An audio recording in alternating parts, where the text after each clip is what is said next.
Guys পাটালিটা ঠিক এইভাবে করেও তোলা হয়, এইভাবে করে ওঠানো হয়। এবং তৈরি হলো আমাদের এই যে গরম গরম পাটালি, একদম শক্ত হয়ে গেছে, এটা একটুখানি নরম আছে। এটা হলো ঠান্ডার মধ্যে গেলে ঠান্ডা হয়ে যাবে, ঠান্ডা হয়ে গেলে একদম শক্ত হয়ে যাবে। তো এরকম করে আমি এক এক করে সব পাটালিগুলো তুলে নেব। আমার সাথে আমার মামিও আছে। এভাবে করে হালকা করে এখানে পুরোপুরি হাইজিন মেনটেন করে গুড় বানানো হয়। এই দেখুন বাবা কি গরম। কতটা সুন্দর হয়েছে দেখেছেন? এই দেখুন খুব সুন্দর সুন্দর পাটালি। এগুলোকে হুবুর করে রাখতে হয়, তার কারণ হলো ভেতরটা এখন অব্দি তো মানে গরম তো। আস্তে করে এটাকে তুলবো। নিচে কিন্তু আমাদের আগে থেকে ছাই দেওয়া আছে, যেন এই রাস মানে যে কষটা আছে, যে রসটা আছে, সেই রসটা যেন লালটা দিয়ে এটা চেপেছিলাম।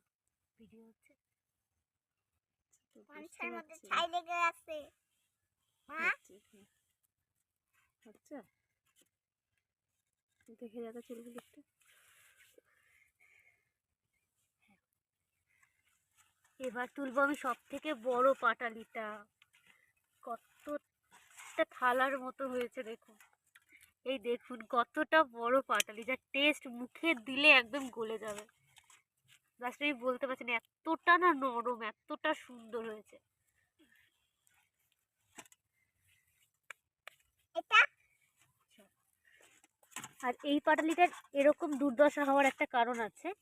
কারণটা হলো পাটালিটা পুরোপুরি শক্ত হয়ে গেছে, তারপরে আবার নতুন করে আমরা জাল দিয়ে তারপরে এরকম একটা আকার এসছে। যাই হোক, এখানে 200-300 তো পাটালি হবেই। এই দেখুন এইটা হলো পুরোপুরি, এতক্ষণ আমার মা ভিডিও করছিল, এটা হলো পুরোপুরি আমার পাটালি রেডি।